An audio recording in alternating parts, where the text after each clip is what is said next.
Hey there guys, Spexy here and welcome back to Retrospecs. In today's video I'm going to be giving you the lowdown on a very new retro style game that has recently been released to early access.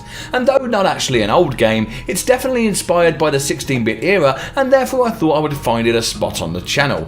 This is Good Night Night, a SNES inspired roguelike from RedEmber, who kindly supplied me with a copy of the game for review purposes, so a big thank you to them. Now visually speaking, I would forgive you for likening this game to a certain Nintendo franchise starring a green clad lad with a sword and shield. Now what was that called again? So you play as a knight, a diver to be exact. Not sure why he's called a diver, other than he dived off the tower maybe, but hey, I'm going to go with it for now. So after falling to the bottom of the Spire, you miraculously manage to jump Looney Tunes style just before impact and survive the fall. Of course you do, why not? After a brief and somewhat amusing greeting from a couple of the members of the Useless Company, you are given a quest to find a way of enabling passage back to the top of the tower, and to do this you are told you need to go to the Spire's bedrock and seek a way to restart the tower's elevators. So this is where the game truly starts off. To the right of the Spire's entrance you will find a tent with some useful equipment and a bed in it, which we'll come back to a little later on, and also a trusty little doggo. Though a word to the wise here, you may not want to hack that dog into a million pieces at this point as I just did, as doing so saves the game immediately and cannot be undone without erasing the game save and starting over. Why is this the case? Well, I'm not entirely sure. Maybe it will alter something a little later on in the story or in the finished game when it comes out. Who knows?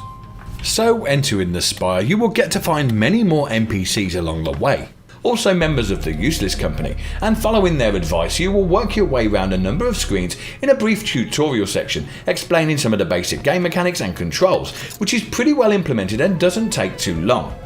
Once all of these formalities are out the way however, you will finally find a lift that descends you into your very first dungeon. So let's go! Control of your character is achieved using either a twin-stick gamepad or keyboard and mouse controls, though personally I found that the gamepad was easier and I used my trusty Xbox 360 pad with no problem at all. With use of the two analog sticks you're able to look and fight in one direction whilst moving in a totally different one, which definitely comes in handy at times. You can jump over holes and water with the touch of the B button, target enemies with the tap of the Y button, and view your inventory by holding down Y. Sneaking can be achieved by holding down the right shoulder button, and you use items with the left shoulder button. Finally, you can guard and parry your opponents using the shield with the left trigger, and slash the hell out of anything that moves with the right trigger, holding down a little longer to charge a heavy attack. Bear in mind though, that all attacks and jumping reduce the yellow stamina bar at the top left of the screen and you will need to rest a few seconds before being able to commence battle, so retreat is sometimes the better option here. So the aim of the game is really quite simple. Battle your way through each of the dungeons, finding rare equipment and cursed stones along the way that may hinder or help your quest, whilst collecting materials, meat and other resources from jars, plants and defeated enemies, which can be used later to craft potions, make meals and buy new equipment from the shopkeeper.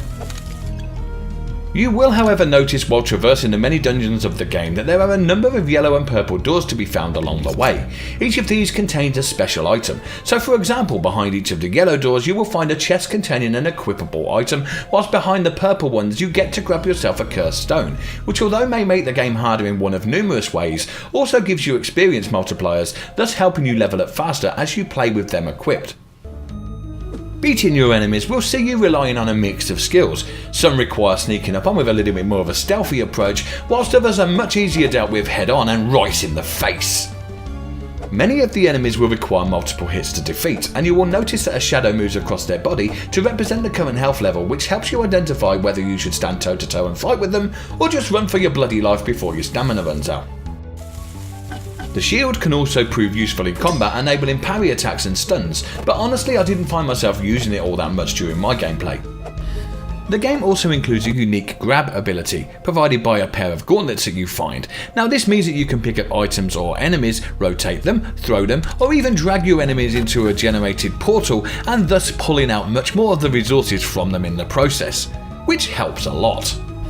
I did however find this mechanic to be rather clumsy at times and couldn't always pull it off to my best advantage, and there's one particular part of the game where a group of witches ask you to brew a red potion which requires you to take a jar from the floor, turn it sideways while dipping it into a pool of red liquid, then turning it round the correct way before taking it back to the cauldron and placing it in.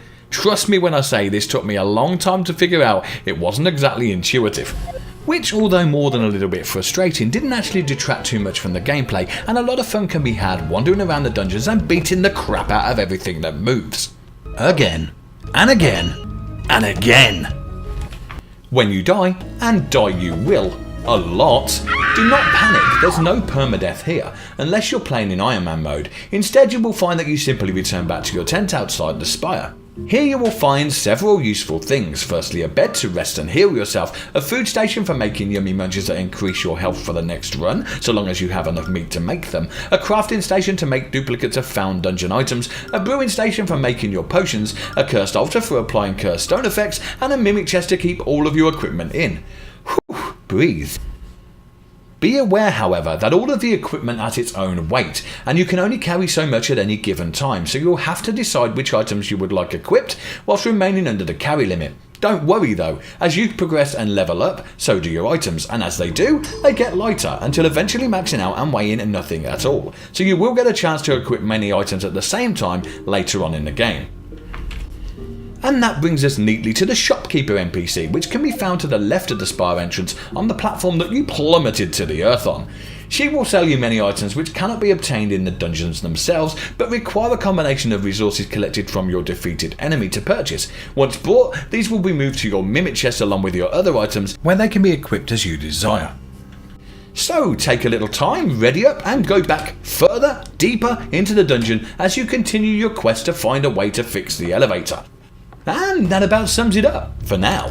A nice little game with a lot going on for it, and I'm pretty sure much more to come as the developers continue their work. So far though, I'm pretty impressed with what the game has to offer and how it looks. It's pretty impressive in its 16-bit-ish pseudo-pixel style.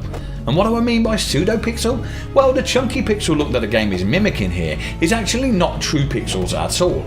And what I mean by that is obviously everything on any screen in any game is made up of pixels in one way or another, but when we talk about pixel graphics, we're usually referring to low resolution displays in 2D.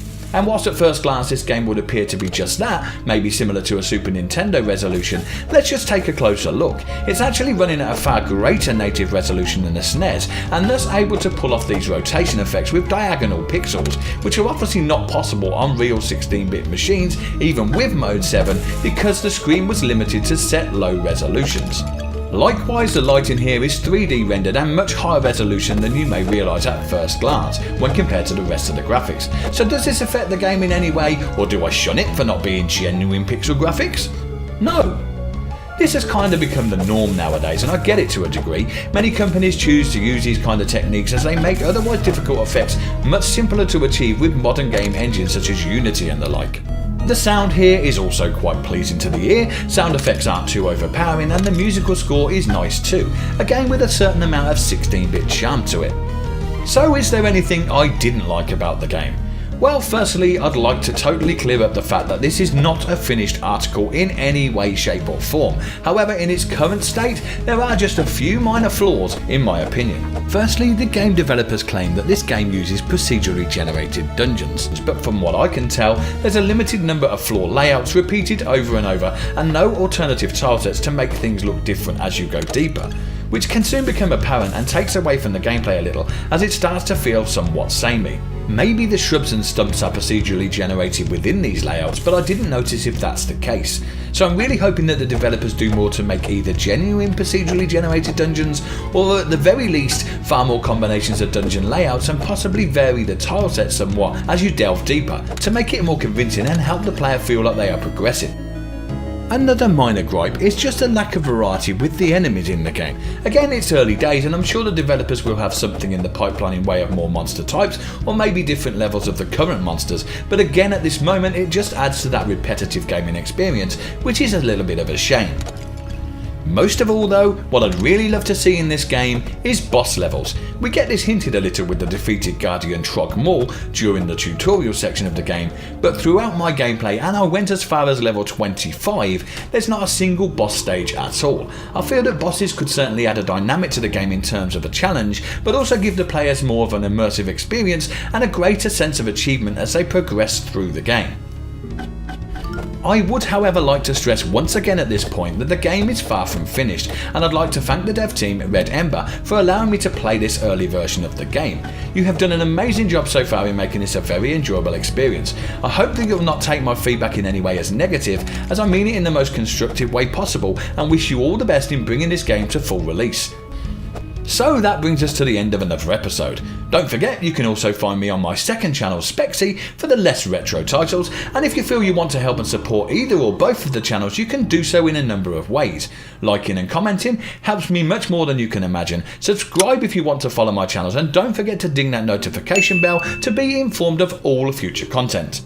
If you want to go that one step further and support the channel financially on my Patreon page, by all means do so by becoming a patron. Even for as little as $1 a month, you will be contributing to the growth and improvement of my channels whilst receiving some patron only benefits, so go check it out. In the meantime guys, if you enjoyed this video, then why not gently caress that like button over there? Far too many people are hitting, smacking and punching them nowadays.